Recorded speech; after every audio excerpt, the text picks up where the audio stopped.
Chaque jour pendant les fêtes, vous nous proposez la rétro 2020, mais à votre manière. Évidemment. De quoi vous parle-je ce matin? Ne faites pas l'innocent. Vous savez très bien, Sébastien, hier je vous ai quitté avec les vœux 2019 de Macron.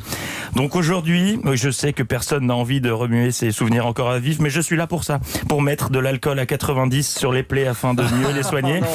Allez, on respire tous un grand coup, ça va bien se passer. Aujourd'hui, jour 2 de cette rétro 2020. Attention, je vais arracher le sparadrap. On parle du Covid. Ah non. Voilà, bah, ça y est, c'est dit. Autant expédier le sujet aujourd'hui. On se sentira beaucoup mieux après. Donc direction cette époque qui s'appelle le début du boxon, janvier 2020. Près de 140 nouveaux cas et un 3e mort. Le nouveau virus apparu en Chine le mois dernier s'étend à travers tout le pays. Ah, que c'est bon de réentendre ces archives. Janvier. Ah, c'était le bon temps. C'était celui de la légèreté. On se disait, bah quoi, c'est en Chine. C'est loin, la Chine. Déjà, l'Ukraine, ça paraît loin. Mais alors, t'imagines, la Chine. Vous n'avez pas les images, hein, mais sur la vidéo de l'extrait que vous venez d'entendre, Marion Calais et l'animateur de la matinale de l'époque sont tout sourire. Ils se doutent de rien. Il s'appelait comment, d'ailleurs, ce type qui présentait la matinale à l'époque? C'était pas si loin, il va revenir, Mathieu Béliard. Ben, qu'est-ce que vous racontez? Non, je pense pas. Non, sur la vidéo, on voit un monsieur rasé de près avec des cheveux courts. Ça me paraît difficilement possible que ce soit Mathieu. Ah, ouais. Mais si, c'est lui. C'était en janvier. C'était avant le confinement, d'où le look de premier communiant. Parce que je peux être bête parfois, autant pour moi, je reprends. Je disais donc que tout paraissait si loin à l'époque. Le virus n'avait pas encore de nom. On parlait de virus chinois dans les médias. Certains rendaient hommage à Michel Leb, comme le Courrier Picard, qui dans un élan de bon goût avait titré « Alerte jaune ». Peu de temps après, ah oui, il l'avait fait. Peu de temps après, on a découvert le petit nom de ce virus, le coronavirus. Et là, on s'est marré. Oh, qu'est-ce qu'on s'est marré? On était là, coronavirus, on dirait une marque de bière. C'est trop drôle. Allez, je retweet. Et dans nos soirées, on diffusait ce titre. The Rhythm of the Night de Corona. On était dans l'actu, on se marrait, on était joyeux comme tout. En plus, la ministre de la Santé, Agnès Buzyn, rassurait les plus anxieux. Le risque d'importation de cas depuis Wuhan est modéré. Il est maintenant pratiquement nul. Bon, après, ça a commencé à sentir un poil mauvais. Ah, on file à Taïwan, premier cas hors de Chine. Pardon, je vous coupe, cas au Japon. Hop là, nouveau cas en Corée du Sud. Aux États-Unis, etc., jusqu'à arriver au 24 janvier dans nos tronches, en France. Mais il en fallait plus pour nous démoraliser. On est français, nous. Vous croyez qu'on va fermer les écoles pour une grippette? Oh, l'autre. Et pourquoi pas rester chez nous pendant qu'on y est? Vous nous avez pris pour des rétals ou quoi? C'est bon, on a arrêté de se serrer les paluches. On peut continuer à faire notre vie. Buvons des coups, célébrons le carnaval de Dunkerque. Allons voter au municipal.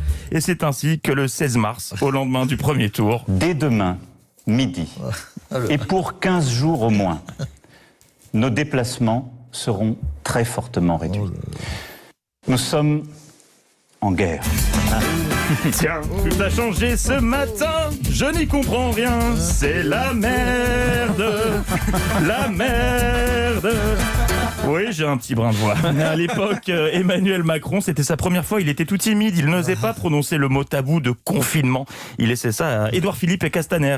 Ah, le confinement, que de souvenirs. Alors attention, hein, je parle du deuxième. Je dis volontairement deuxième et pas second, parce que vous le savez, second, c'est quand il n'y a pas de suite.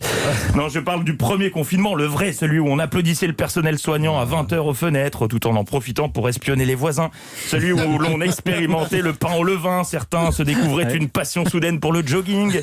Celui où on faisait connaissance avec le télétravail, les apéros en visio, et cette douce sensation, après avoir discuté sans rien entendre avec ses amis pendant des heures, de se retrouver seul, errant au milieu du salon, passablement ivre, sans but, n'est-ce pas Sébastien?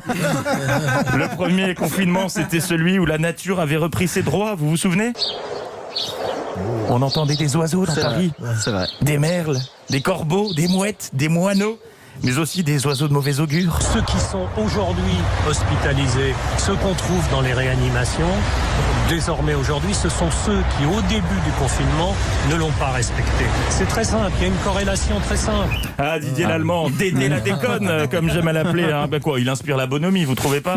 Ah, moi, c'est plus fort que moi. Dès que je le vois avec sa tête de croque-mort et son képi trop grand acheté au roi de la fête, j'ai envie de le prendre dans mes bras et de frotter mon poing sur son cuir chevelu en lui lançant des « Ah, mon Dédé, heureusement que t'es là pour mettre l'ambiance quand il n'y en a plus, là. Sacré toi, va. » Ah, c'était folklore, hein, le premier confinement. On a découvert des comportements, disons, très français. Dès l'annonce du confinement par la présidence, les Françaises et les Français se sont précipités dans les supérettes afin de faire des provisions de papier hygiénique, mais également de produits de première nécessité pour se nourrir entre les heures de télétravail en famille. Pâtes, riz. D'autres se sont engouffrés dans leur automobile pour s'exiler à la campagne. Ce mois de mars signe également le grand retour d'une vieille tradition, la délation. Les standards de la maréchaussée ont été submergés d'appels de voisins désireux de dénoncer leurs concitoyens ayant pris le maquis.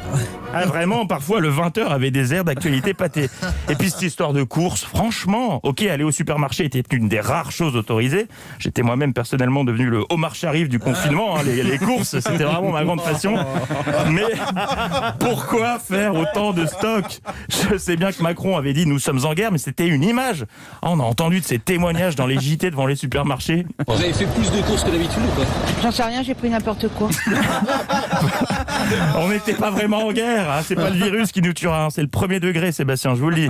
Allez, promis, demain, je m'y engage solennellement, on parlera d'autre chose, si vous êtes sage.